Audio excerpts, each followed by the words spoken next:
Three, two, one. Welcome to Unpredictable Banter. We have Megan with us, a real estate agent. And that's all I'm going to say for now. We'll see if we get into the rest of it or not. Hi. How's it going? It's good. This is weird. All right. What I want to start with is the National Association of Realtors. I didn't even know what the hell they were. I didn't know it was a thing. I'm serious as a heart attack. I didn't realize that this thing existed. But it's not a legal entity, right? It kind of like mandates and reviews things that we do. So yeah, it's like an association you have to be a part of. There's other associations to be a part of, but it holds a court. Like you can be reported to them and then you have to, like the ethics board, and you have to answer to things too. So yeah. Really? So just an association thing, but yet you have to follow all the rules and regulations that they set up? Absolutely. Yeah, we are held to a... So if I want to be a realtor, yes, I have to join this association. yes. And if I don't, then who's going to tell me I can't sell houses? You have to have your license held by them. Well, it's held by your broker, but you get your license through one of the associations, and then they monitor your broker and you and everything else. So we are held to a pretty high standard, even based just off our ethical behavior and things you can and can't say. So there are rules and lots of regulations as to what we do. I seriously had no idea that existed. When I started researching this, I was like, what the hell is this? Yeah. But somebody said, not somebody, Google somewhere said ask the that there's Google. different associations. There are multiple associations, but you need to be a part of one of them. Yep. Some agents are a part of multiple. Is it like different states, or is it just they can operate wherever they pop up? There's NARS, which is the National Association, and then there are local. There's certain ones in our area. There's ones in other municipalities that you are a part of. And they also have a board that you are elected to, and they monitor things. And elected by the members? Yes. So you have to vote. You can vote. You should vote. You don't have to vote. You should vote. Right. Well, that's like politics. I should vote. I should vote. For somebody besides myself. Yes. And I guess if you don't like it, then you should have voted. I didn't win. I did vote for me. Yeah. You and like 6 other people. Yeah, I'm getting higher every year. Every 4 years. Every 4 years. All right, so the National Association of Realtors had a settlement type thing, some rule changes. Yep. 57 pages of policy changes effective August 17th, 2024. Yes. Many of those have actually already gone into effect as well. They've already gone into effect. Okay, so let's talk about a few of these because I don't understand half of them. Okay.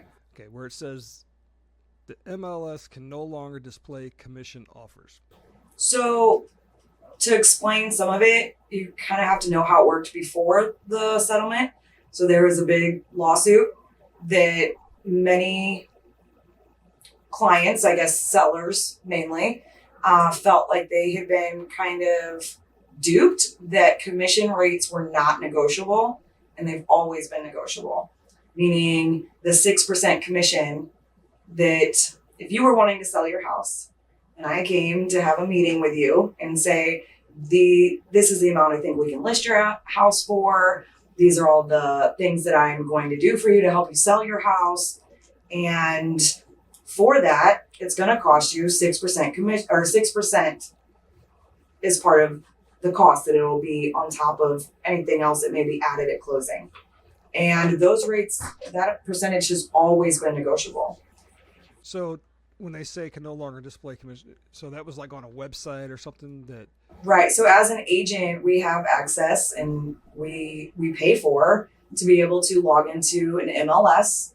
And that is where most listings, not all, but most listings get put onto this website, and it gives us every detail about that house that you could possibly be looking for. And one of the details on there was how much commission would be paid to the buyer's agent.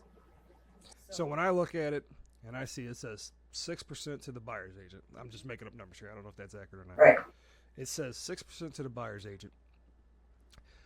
In my head, because I've seen that listed or displayed, I don't even think to negotiate because I say, well, it's Listed, that's the pre-establishes what's going to be paid. And so when you talk about that 6% that's what the seller will be paying, that gets broke up among multiple entities. It's not just like, Yeah. oh, that 6% is going to the buyer's agent. So that 6% would then get broken up to the broker of the listing agent, the broker of the buyer's agent, and the actual buyer's agent. That's 4 different entities.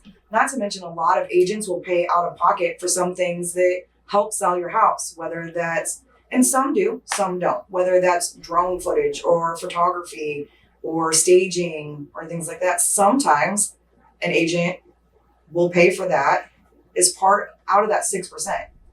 And that 6% does not get paid until the deal is closed. So, I mean, if your deal doesn't close, they could be out some of that money out of their own pocket. So if you can't display that on the MLS anymore, is there just supposed to be Now blank. it can't be on there. So I often work with a lot of buyers. So as an agent, you can do listings or help a buyer purchase a home. There's not, but within the industry, a lot of times we refer to certain agents as listing agents because they do a lot more listings. There's agents that we call buyer's agents because they do a lot more with helping buyers buy a home. I became an agent because I like working, especially with first-time home buyers. I help buyers purchase a home. But with that being said, if you came to me and said you want to buy a home, 9 times out of 10, you need to sell your home too. So it's kind of, you're doing both services. So now when I'm helping a buyer pick a home, before I would look on there and know how much my commission would be. And that was just already put in stone. So when we close, part of the profits that the seller is making, whether that's 2%, 2.5%, 2.7, usually sometimes even up to 3%, would go to be paid to the broker of the buyer's agent. And then the broker takes their fees and then pays the buyer's agent after the deal's closed. So Isn't now it's that- not there. Isn't that the only income that the real estate agent's getting? It's not like you're getting an hourly wage from your. Absolutely. No, the only thing you're making is commission. So that would be, No more taxes on tips if you vote Kamala. Maybe no more taxes on no commission. more federal income taxes either, too, on That would all be fine. income if we vote for Trump. So the second point, Yes. MLS can't create or support other sites to get around. These policy changes. Right. So what has happened though is you can't put that commission on MLS anymore on your listing. It can't be anywhere. So that now has to be negotiated up front. So what that means is if you were purchasing a house, you were my client, I would call the listing agent now and have to ask directly, is the seller providing the commission to the buyer's agent? So it's just another question of, So if they say no, they're not, if they say no, they're not. then your buyer has to.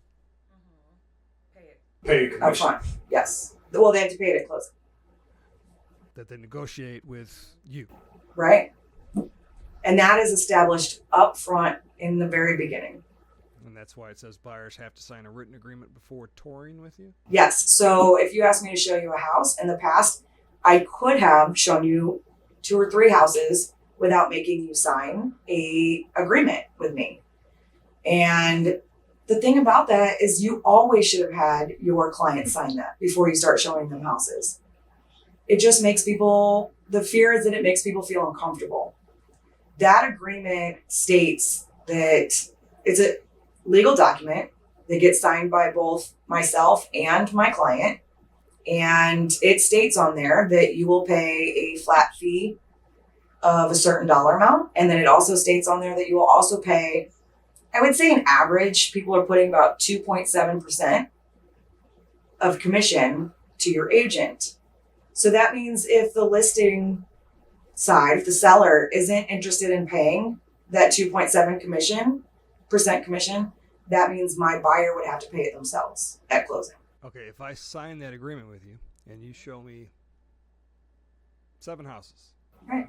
and I don't like them, Right? whatever reason, Yep.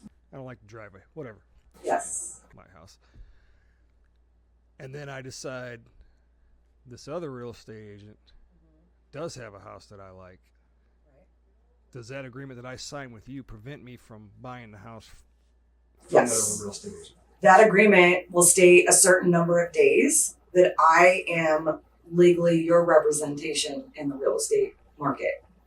If you were unhappy, let's say you contacted me about seeing properties and I'm not answering you, or I'm not listening to what your needs are, and you don't feel that I'm the right agent for you, then we could work something out, and that would come up to our brokers to agree to be released out of the contract. And then you could sign a new contract with the other agent. There are ways that you have to agree upon releasing people from it. Now, if I haven't done anything wrong, I've shown you every home, I've gone above and beyond to try and help you.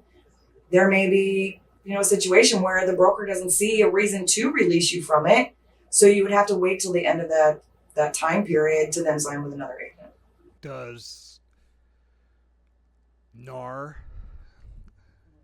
being a part of that association, pretty much give you the privilege to show whatever's available? Like, are there houses that you cannot show me because they belong to? No, it could be a for sale by owner. It's not even in Maris or listed with anybody. It just But not like an there's, agent. It wouldn't be in. Like, if there's 5 real estate agents here in my local region, each 5 agency Right. has access to all the supply. Yes. Okay. Yeah. So even if you tried to buy a house that, let's say, wasn't technically listed, it was a for sale by owner, not in MLS or anything like that, you just want to do a deal. If I were to find out that a deal was done, there could be an issue legally between me and the other agent because you were already under contract with a different agent. And then you get reported to like the ethics board, and then they review it, and they could fine you. You get reported, not me. or as a The buyer, agent you used, Or as a buyer, would they be like, don't sell to that guy? the agent you used would get reported. would get reported. Yep. All right. And your compensation has to be clearly defined. Well, that kind of falls into you're going to sign that thing before. Before I'm going to start. show you homes. Yes. So that would be clearly defined before that even happens. The question is going to be, how are we going to pay for that? Are you going to end up paying for it yourself? Or is the person selling the home going to pay for it? So So if the buyer has to pay it because the seller says, no, we're not doing it. but that's the question though. If you're selling a house and someone 2 miles away is selling a house and that person is willing to pay it, but you're not, when the seller has been paying the commission for both sides for a very, very long time, and they're not willing to pay it, as the buyer, which one would you be more attracted to? Which house? Right. The one who's paying your 2.7% that you're gonna have to pay out of pocket, or the one who's not? But if they don't, is that something that, I guess what I'm trying to say is, because there is no they're not going to get any money as a buyer. They're given the money. So do they have to roll that into their loan somehow? Yes, that'll all be rolled into your closing costs at the end. When you go to the table to, What if I'm like, nah, here's $3,500, $4,500, whatever it is. it won't work like that. The title company that I have to send all your documents to, and they balance everything, they've already balanced it, and it comes in the total, and they tell you exactly how much you have to bring to the table to close on signing day. So it's not a transaction just between you and I. There's It's plenty of other people involved. yes. And it all gets balanced by the That's title where company. you guys get us. You invite everybody and their brother in there for signings, and we got to pay everybody. Well, you do have to pay your lender, and you do have to pay your agent, and you do have to pay the title company, because everybody worked for you and nobody works for free. Government could. That would be nice. All right, so this is what I found interesting, because this would be a tough conversation, in my opinion. I'm not a people person though, Right. and I don't like to ask for things. Right. So where it says you have to communicate that your commissions are negotiable. Like, how do you have a conversation like that where you're like, I charge 3%, but the law says I have to negotiate or tell you that it's negotiable? Right. So on the buyer's agreement, that if you came to me and you're wanting to buy a house, that I would ask you to sign, I typically put about 2.7%. You could come to me and say, I'm happy to sign that, but I'd feel more comfortable if it was at 2.5. The only problem with that is that once I put it at 2.5, and then I contact the listing agent and they say, yes, they're offering commission, they're offering 2.7%. I cannot get more than that 2.5. So it leaves that extra amount just sitting on the table. So I can then lower it if, let's say, I put 2.7%, and then I find out that the house that you love, they're willing to pay 2.5%. I can agree to drop it to 2.5%. I cannot go up. Right. I can't take it back up more. So hence why some agents, and you should shop around. You should know who your agent is and what you're dealing with. They may put 3%. Can a buyer leave that open to you to say, if that happens, then negotiate it on up to the 2.8, 2.9, whatever they need, so I Right. can get my house? Or does it have to? It's locked in stone as soon as you sign it. You can't. I can't go up. You can't go, I'll give you 2.3 to 2.9. No. You can't do a range. No, it's a locked amount on there. Well, that is horrible. Yeah. Because if you lock a 2.5 and you need a 2.7, Right. But that's where I'm saying as an agent, if you fell in love with a house and they're offering to pay the 2.5, some agents may say, then you have to pay the difference between 2.5 and the 2.7. If that's the house that you love, then that's all you're paying is that difference amount. Or the agent may say, I'm so happy that you love it. If I can get you under contract to have a smooth deal, I'll adjust it to 2.5. So, I mean, no agent should just give away their income. It's their job. But there's a lot of times that what people don't understand is that a lot of times agents will take a hit to their pay just to make the deal close. right, this ain't like selling bubble gum. It's not like you're selling No. 5 a day. Right. This is one of the biggest purchases of your life. It's an expensive purchase. And there are people out there who are now like, screw it, I'll do it on my own. I don't need an agent. You have the right, but are you going to make sure all those documents are correct? Are you going to be the one who goes to bat when the seller says, no, I'm not going to fix that, or no, I'm not going to allow this, when a good relationship that was already established long before between me and that listing agent, where I could have maybe handled that a little bit better for you? And if you run the numbers, people who use an agent to sell their house make more money than those who don't.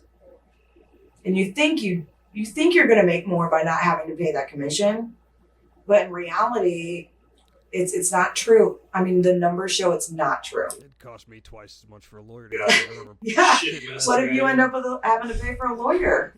I mean, people try and say, oh, everybody's becoming an agent because they think they can get rich quick. And it's not really true. We go so many months without a paycheck. And as a client, especially as a buyer, it could take me 8 months. If you're a picky buyer, because this is a big purchase for you, I may work for you for a year until you find the perfect home for you. And I haven't gotten paid anything in that year. Not for showing you, not for gas, for driving, anything. Well, that brings me to another question about your association. I'm still a little skeptical of these people. Right? Do they care if you moonlight different jobs? No, a lot of agents do. I mean, a lot of agents, they work part-time somewhere else because, like I said, you could go a long time without a check. Like starting actors, you're out there waitressing? Yeah, right. All right. So the other communications negotiable. Listing. You can't filter listings based on buyer agent commissions. What does that mean? Well, I mean, I didn't, maybe call me naive. I'd never even attempted to. So in the past, when it used to be listed of what the commission would be to the buyer's agent. So they're talking about like on these websites where you can put in, I only want to pay 2.5%, and that's all they would show you was those realtors. Is that what that's talking about? Well, on the MLS, it used to say how much the seller was willing to pay. What percentage of that 6% would go to the buyer's agent? That can't be on there at all anymore. So in the past, you might have been able to filter all of your MLS searches for houses within a certain area and a certain price range and filter it down by how much they're paying in commission. And any agent who did that is ridiculous. They were literally steering you towards a certain house by blowing smoke up your ass about how great that house is to get you to buy it so they make more in commission. That doesn't make any sense to me. I've sold houses that only paid 2%. I've sold houses that paid 3%. You're not going to close a deal if somebody doesn't love their house. Why would you want to sell somebody a house they don't like? Well, I know when we were looking, we had a list of things that were like must-haves, that right? Which we didn't get any of them. But it's funny how it changes from your beginning must-have. It wasn't the real estate agent. It was my wife's fault because she was like, "Oh, a creek." Yep. Once you get out there and start looking, your wish list is a lot of times what we call it changes. You see stuff that you like more than what you thought you would like. Mine didn't. Hers got traded in for a bridge. My third car garage, the walkout basement, but all of it got traded in for a little bridge over a creek. Yeah. Unreal. Okay, so the next thing that was on there was NAR is required to develop new educational content. Does that mean for us as buyers and listers? That means us as agents. Every even year, we have to take a minimum of 12 credit hours to stay educated. And you cannot renew your license without them. The only way you can do that is if you put your license in referral, which means you're not acting as an agent. You're just referring business to other agents. And so it is required every even year. So it's 2024. By the end of September 30th, all agents need to have completed at least 12 credit hours. And there's 3 of them are always a mandatory. So there's a particular class this year that we are all mandated to take to maintain our license. The other 9 credit hours are all elective. How often do you have to renew your license? I pay a fee every year for my license. Really? Yep.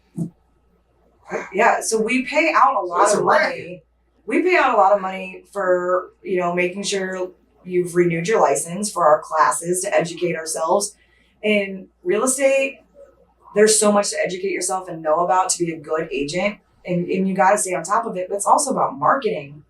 I mean, I do a lot with our community just to keep my name out there with first-time responders or in my own subdivision or at the school district or anything else that allows people to remember that I'm an agent. And that way, when they need an agent, they would call me instead of someone else. That's how I get my business. So, I mean, the biggest thing is staying educated. But nobody knows a lot of these things or understands a lot of these things. And if you're not out in the public teaching other people or knowing about it. Clearly doesn't, because I didn't even know NAR existed. Right? Absolutely. No, I didn't. You guys are part of a union. It's kind of, we're a community and you have to answer to things. I mean, there's things I could say that are very simple. Like I couldn't trash talk a particular builder on a public forum. That could get me reported to an ethics board. I can't. Nope, they're all fantastic. Yep. Whatever home you love. But also, there's a lot of times people go in to build a house and think they don't need an agent when you're building. Who's protecting you from the builder?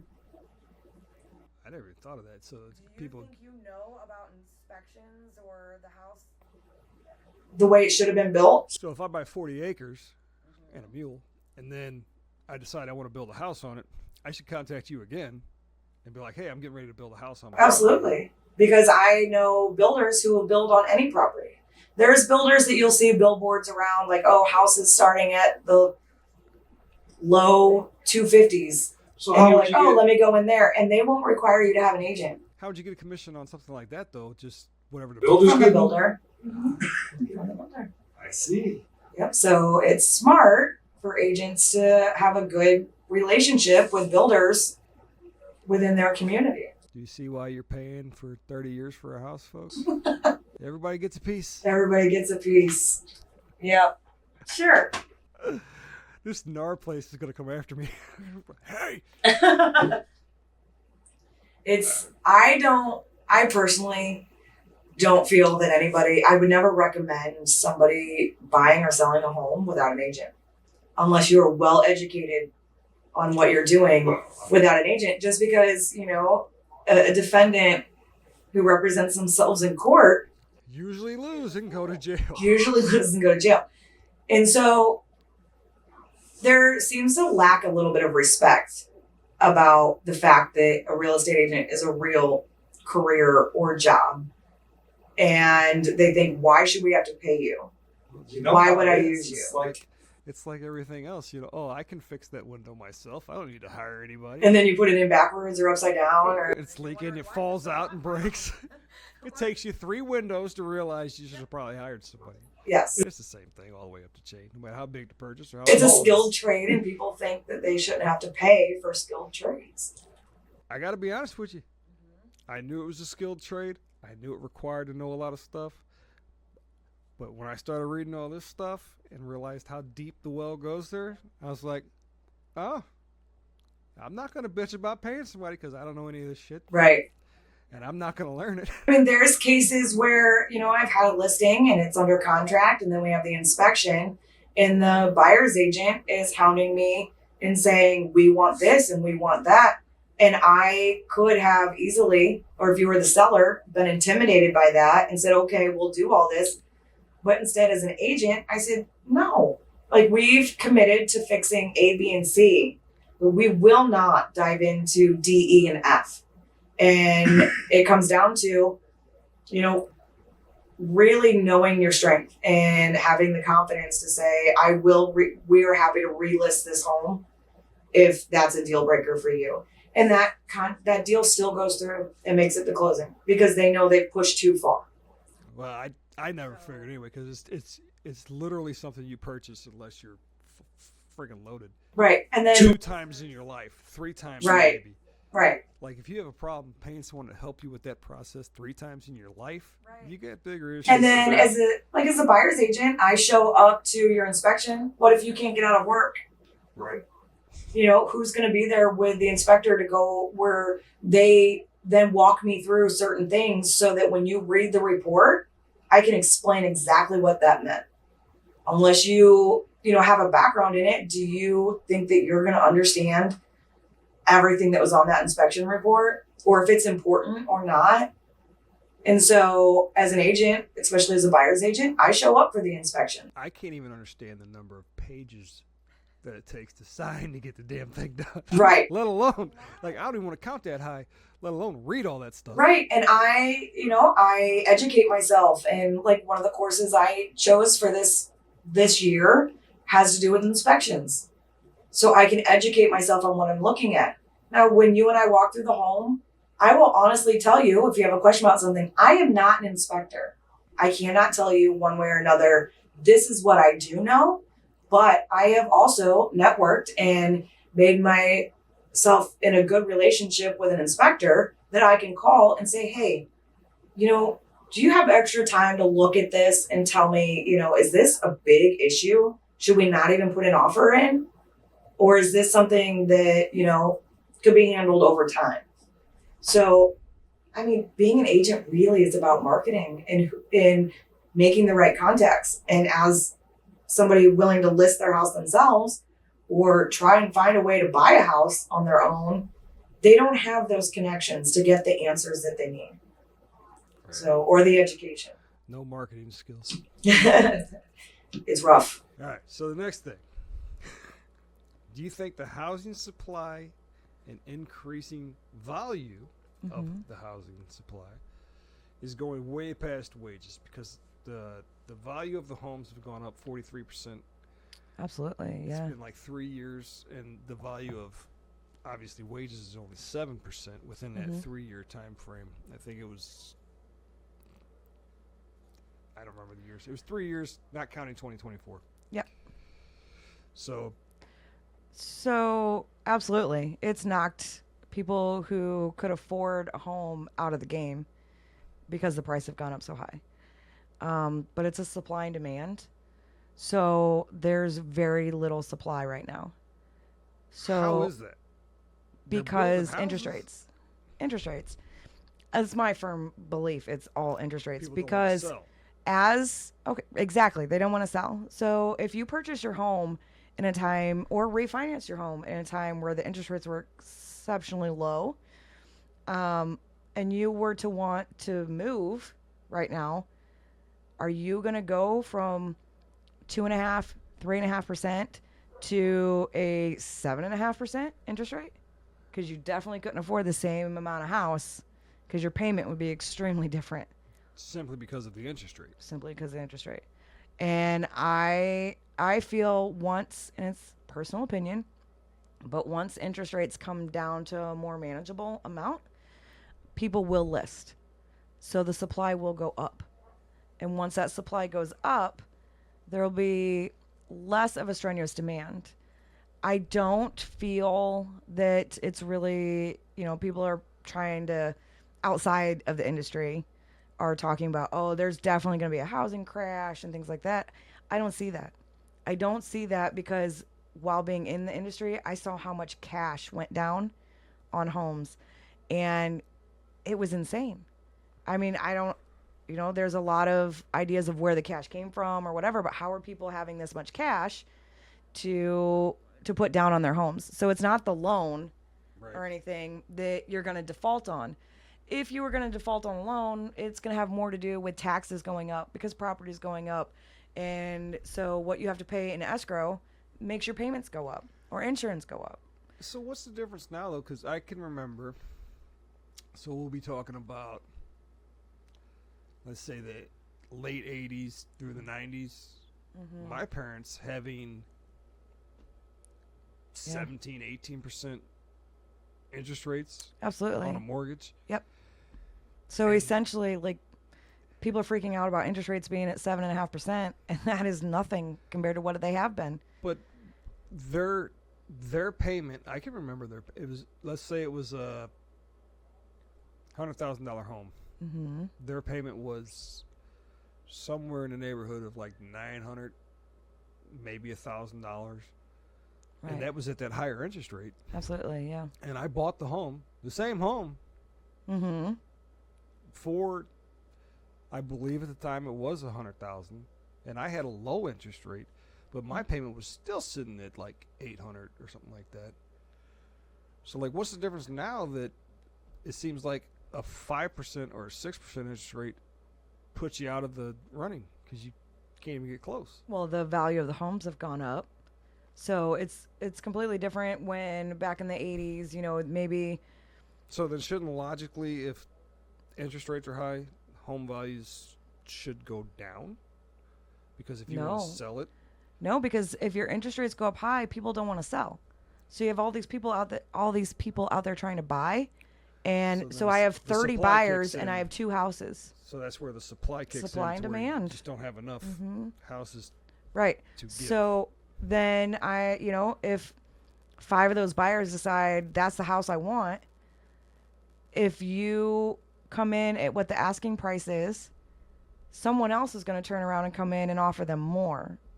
And that's just racking it up and racking it up and racking it up, and people are paying it. Because what's your other option? You're going to pay $2,000 a month in rent? So then high interest rates really is a market for investors because they can just buy it outright. They don't have to pay. There's a lot of investors right now buying up. And they can rent it. And that's part of that rolls. It's all a big circle, and it all affects everything because that's what's driving the cost of rent up. So investors went out, and rightfully so. We live in an economy that gives you the right to do that. and they went out and they bought up all the lower end affordable homes, and now they're renting them out. So those houses are gone. So if you are a first time home buyer and you're wanting to stay in a lower end budget, let's say 125 to 150, and you go out, you're competing against investors who have cash money to put it down. Right. So that's where, it becomes a struggle. So those are all bought up. It's knocked you out of the game. Then the interest rates are higher. So if you go to buy If you try to step a step up, then your payments are going to be a lot higher. And then as a homeowner, you're sitting in a situation where you can't move either. Where are you going to go? Right. So if I sell mine, make out like a bandit, Yeah, but where are you going to go? but then, I'm stuck because I've either got to go The best time, if you're right now, less house. yes, if you're downsizing, perfect time. If you're downsizing, want to sell your house, call me because it's the perfect time. Bank what you can, So put that into your retirement, if my and kids get a were out small on their condo. own, I Yeah. could sell mine now, rent an apartment. Oh, I would never recommend a rent. I understand there's a lot of people, and if you're Yeah, in a but I particular mean- situation, Rent for a little bit till those interest rates come back down. right? Or if you're buying a cheaper home because you're downsizing into a condo or, a smaller home, then you take that money and put a lot of it towards your home so you don't have much of a payment at all. You have equity. Instead of going to get an apartment where rent's extremely high But see, on the other and side you're of that, giving all them your equity. as a semi-professional investor. Not really. I can't invest worth a crap, but I would want to take that money and invest it and make money on it instead of parking it in like a down payment. You ever heard the phrase, a bird in the hand's worth more than two in the bush? I have. Yeah. So you have the money, you put it into something you get to keep as your money, and then you take a portion of that and invest it into other things. Yeah, but see, you're talking like I'm talking a little. like real estate's always going to be the play. I do believe it's always going to be the play.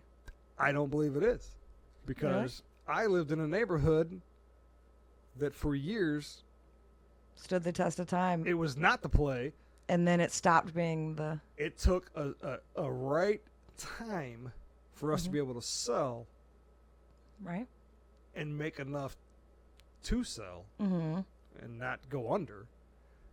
There was years that we had to wait for that to happen. We're in the same And ball it still game. wouldn't have as far as the neighborhood's concerned. Every except the investment is market about went timing. nuts. The market went nuts, so Right. that's But the only thing that helps. every investment's about timing, right? I mean, there was Bitcoin.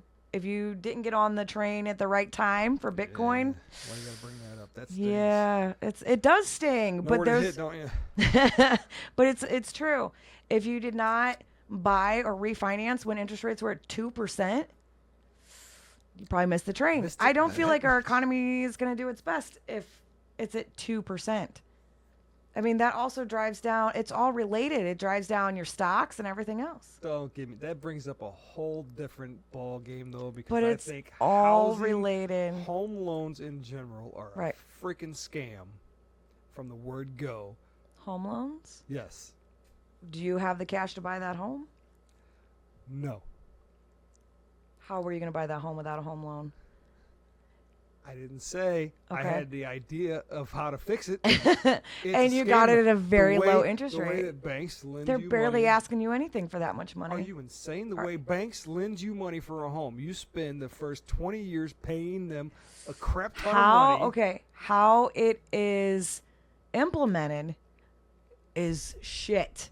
It is absolute shit where you're paying so much of it towards interest in the beginning and then you're not paying any of it. That's what I'm saying. Absolutely. But the fact that you had to borrow $300,000 and you're only paying 3% interest Okay. difference. If I That go puts to it in your you- hands though. Pay more on your principal every month. If I go to you, Megan, and I'm Mm-hmm. like, lend me $200,000 so I can buy a house, I could probably see paying you a little more interest Why? because you're just Oh, normal because I don't have. Megan, right? Yeah, I'm not a bank But backed it with all freaking these bank funds.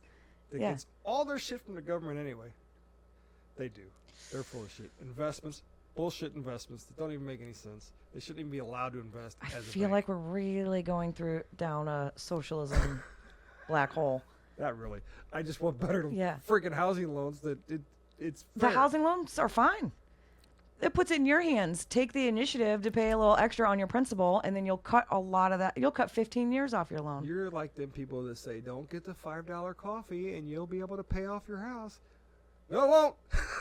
That $5 coffee ain't doing shit. If you took that $5 a day that you spend on coffee at the end of the month and you put that on the principal of your home, you would be able to buy a lot of coffee when that was over. I'd pay it off in 28 years instead of 30. You'd pay it off in less than that. But yeah. On $5 a day? I don't think so. I invest $5 a day through this app that you made me get on, Acorns. Yeah. And let me tell you, Oh, yeah. Edit that out. We don't want to pay them any more money.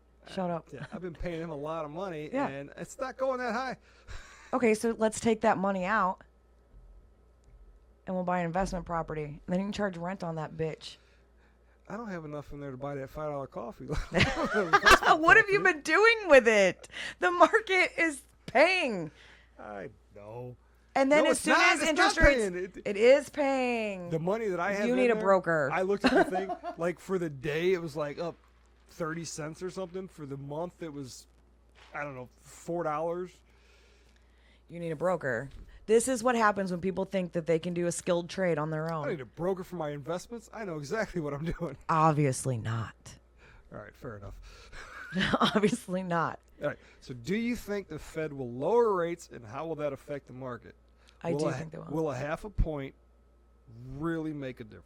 Not yet. No. So it's all checks and balances. Like I said, it all relates to another thing and affects another thing. So they just came out a week and a half ago. The Federal Reserve came out and said they insinuated very strongly, because they cannot give facts either. Just like, any one of us could get in trouble for saying something's absolutely going to happen.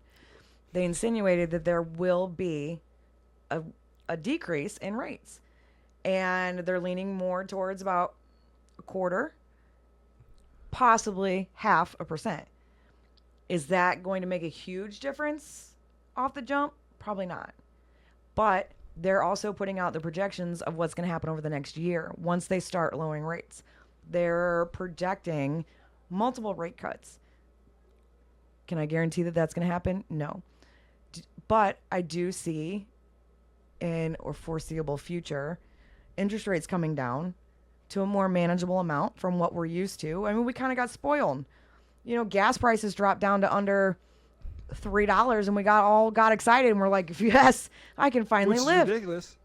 Because I remember when they were 68 cents a gallon, we used to get pissed not that old. when they were like $1.40 Right. a gallon. We were like, what the hell? I Right. can remember Clinton being in office and they were like, if oil's $40 a barrel, we're screwed. Mm-hmm. And it's like, oh, but $140 a barrel? Nah, we're fine. Yeah. Let it go. But as a grocery store, if you realize we're going to pay $5 a gallon of milk, are you ever going to bring it back down to 98 cents a gallon? It's never coming back No, down. it's not coming back down. Just So, like the damn real estate prices. well, I mean, if we do, it's going to be a hard hit, and you better be ready to buy property, because that's going to be a huge. No, I want to sell mine while it's still up. Yeah. And buy whenever it comes back down. So let me know when that happens. Go buy a camper. I don't like campers. Go buy some property. That's why I'm here. Park that camper. And then get a broker to invest that money, because I'm afraid what you're going to do with it between now and then. It may not be around once those interest rates come down. It'll be fun. You know what? You got a great interest rate. Learn to love your house. Learn to love your house. Every Yeah. time I mention And I don't that, think it's got to come down to 2 or 3%, but 4.5% to the most 6%. And it's the only these way I'm people who have been waiting to sell their house to move, that's enough. I think that'll be enough. Anywhere between 4 to 6% based off your credit and everything else, that will be enough. That is a question I did have. You may not even know the answer. How far down can you buy your rate? Oh, So if it's I go expensive to to get buy a down loan your and they're like- rate. and they're like, hey, it's 5%, and I'm like, I want to buy it down to 3. It's going to be expensive. But, gotta pay there's off a like lot half. of a good agent also can negotiate But for to that. buy that down, right? I'm paying Mm-hmm. off the house. right? I'm not like paying somebody or some bank. Yes, you are. You're paying the lender to give you a lower interest rate. That Really? doesn't go on your So- house. What? No. That doesn't go on your house. I mean, you may pay $35 for half a point. $3,500, I apologize. $3,500 for half a point. I thought that if you paid. But how much do you think that'll save you later? Yeah, but I thought if you paid like Six X amount grand toward at closing to buy down a point I or thought that was something? going toward the house, not No. just to some damn banker. Mm-hmm. So I can bribe. Yeah, you have to have Bankers- money to kind of get there. That's what the screw of the system is. So I can bribe bankers Mm-hmm. for a lower interest rate. That's legal bribing. Yeah.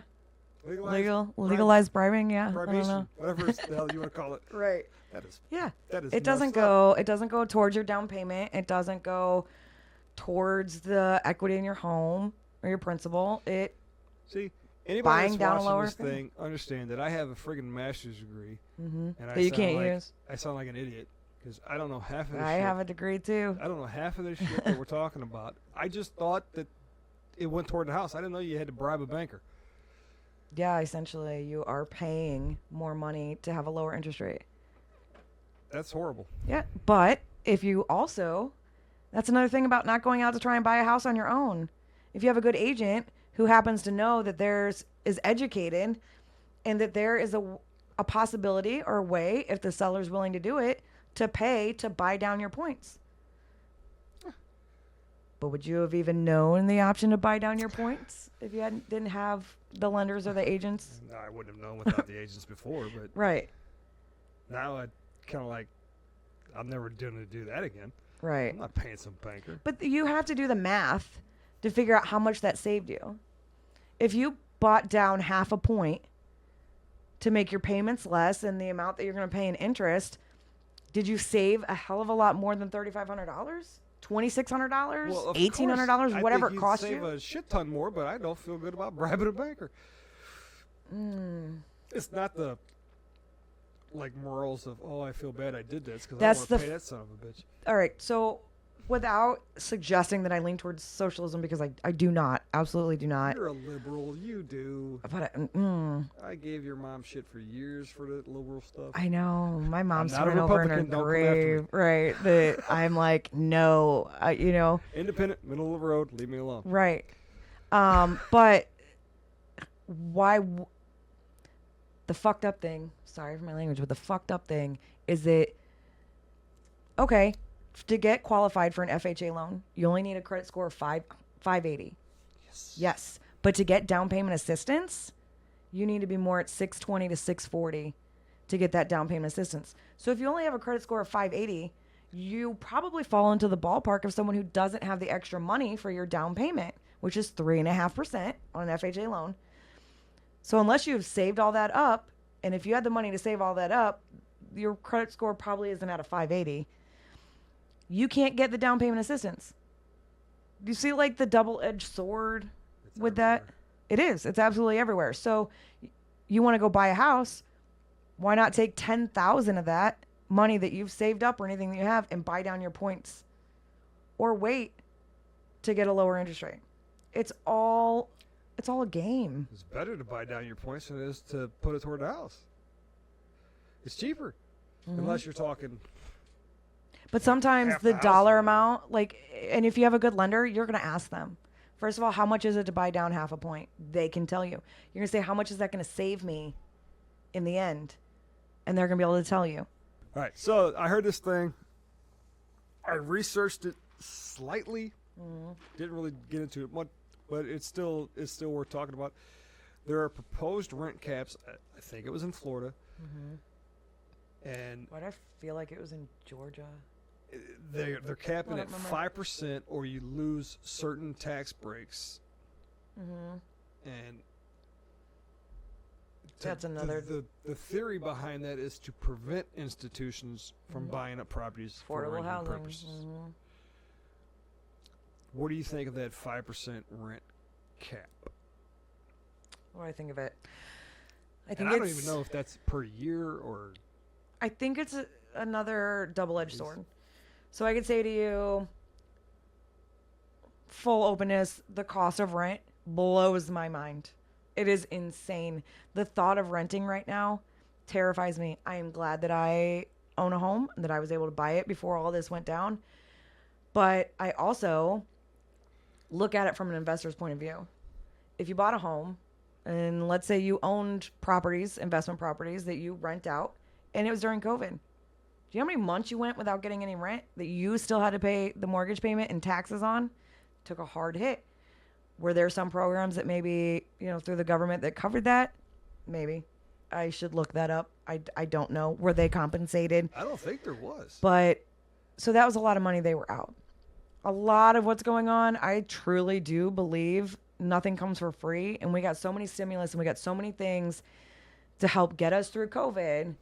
We have to pay for now. Like nothing is free. And rent increases, okay, property values are going up.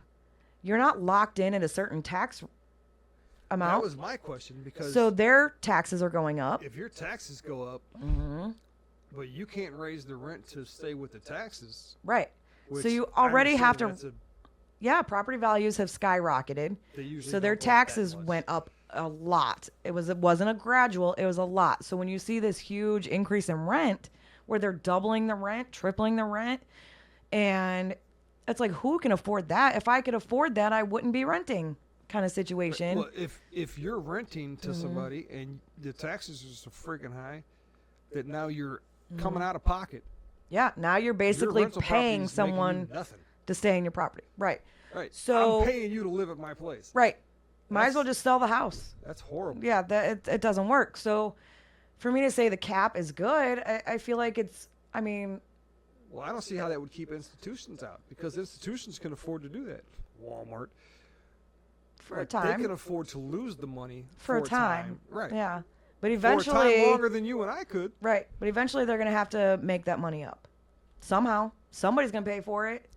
Right. And so their cost of owning those properties that you live in has gone up.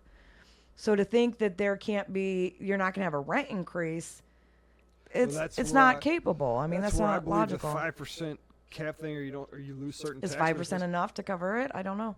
I think that's hurting the normal people versus the institutions. The institutions can weather the storm, so to speak. Right. It's the same thing as if you got Walmart or a mom and pop store. Walmart can weather the storm. This place can't. Absolutely. And then it turns into a monopoly. Right. Comes in a friggin' Walmart. Right. But Sell Walmarts? Have you ever sold a Walmart? I've never sold a Walmart. You should sell a Walmart. I'm pretty sure Walmart has their own agents. They probably pay their own agents. They are into the real estate business, like McDonald's. So Yeah. They probably hire their own agents. I thought they sold burgers. They just sell They souls. just own all the property. They sell souls. They buy and sell souls. Anything else on that 5%? You good there? I haven't done the numbers to know if that would. I mean, that could really hurt investors and on it. But I also see people struggling. I don't know how they can afford the rent and everything else. Buy a house. Buy a house. Put it in your own equity, not someone else's. So certain regions, and I think this is Florida again. What the hell's going on with Florida? Are having trouble. It wasn't just Florida; it's California too. I'm pretty sure. Yes, it's about 6 they're states. having trouble being insured because of shifting climates. Hurricanes, wildfires could be putting insurance out of range for a lot of people, if it's even offered. There's currently about As 6 insurance. states right now where insurance premiums have gone up so high that people are having to sell their house quick because if not, they're going into foreclosure because they can't afford the monthly payment, mortgage payment, because part of your mortgage, which some people don't know if they've never purchased a home, includes your insurance premium and your taxes. And so, it's broke up over a 12-month period, and that's added to the interest and the principal of your loan. So your full mortgage payment every month includes your insurance, taxes, interest, and principal on your payment. So that just turned your house payment so high, Up a notch. a high notch. And in these states, people, I'm hearing agents, they're reaching out to agents because you're licensed per state, and you can be licensed in multiple states, but they're getting calls from their parents or family members who live in one of these 6 states, and they're like, I know you're an agent. Can you help me? What do I do? And the best they can say is, I'll help find you a good agent in your area to help you list because you can't afford it.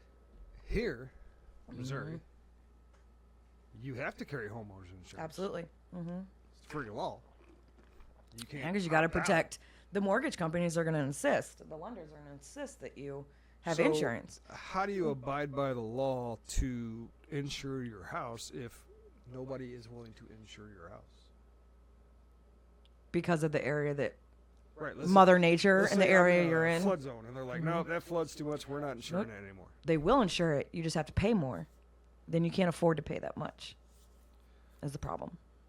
Well, then So you want to sell that house as quick as possible and buy a house in an area that has more reasonable insurance rates. that's where somebody should be stepping in. So now we're going to talk about a possible bill to put a cap on Regulations. insurance premiums. Regulations are everywhere. You have to have So, 'em. but if in that area, if you have a climate change and you are now having all these houses that you insure be devastated by Mother Nature. I'm not saying that they have to regulate insurance companies. No, I'm just saying I feel like that's going to be the next thing that comes up. But they have to ditch the law that says you have to be insured. Ooh. How do you protect your mortgage? Hey, the bank's got to take risks too.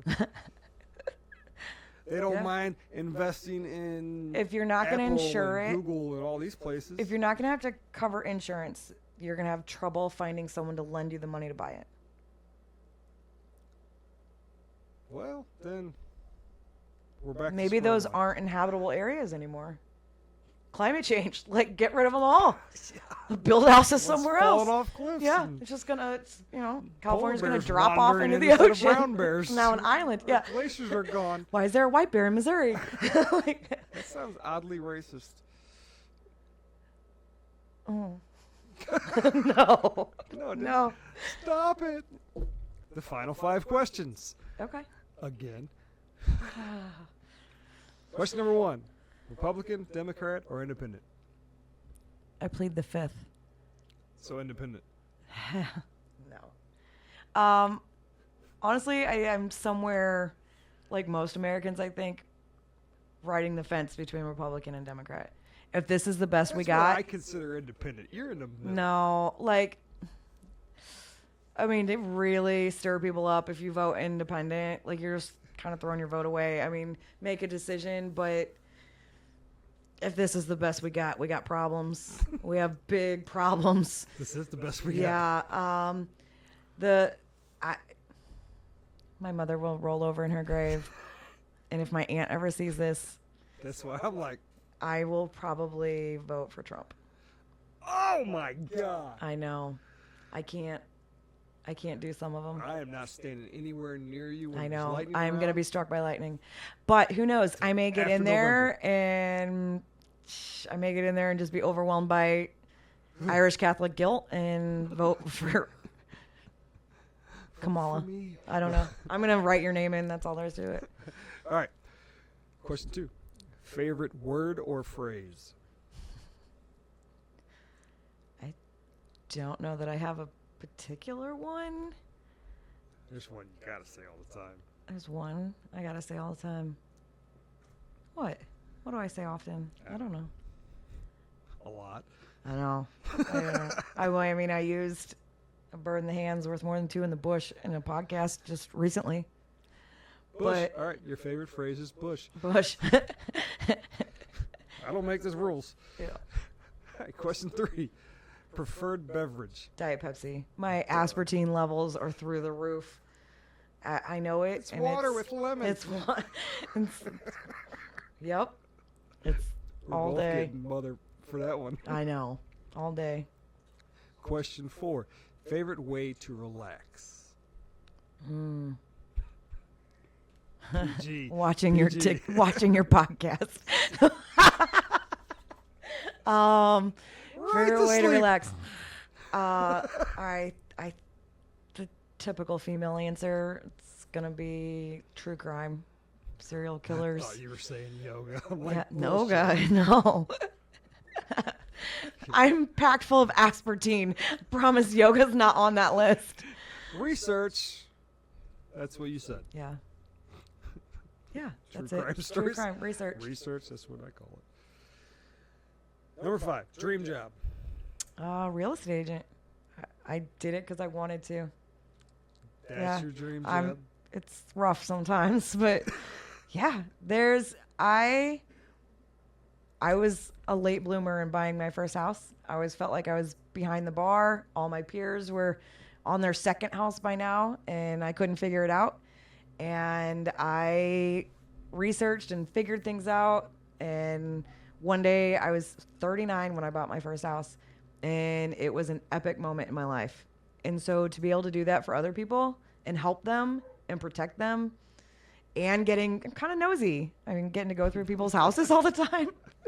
I am definitely that agent who opens your that pantry makes door. So That makes sense it's as fun. to why it's your Love dream it. job. Yeah. Well, thank you. Thank you. It was awesome. Bye. Forced to be with you all.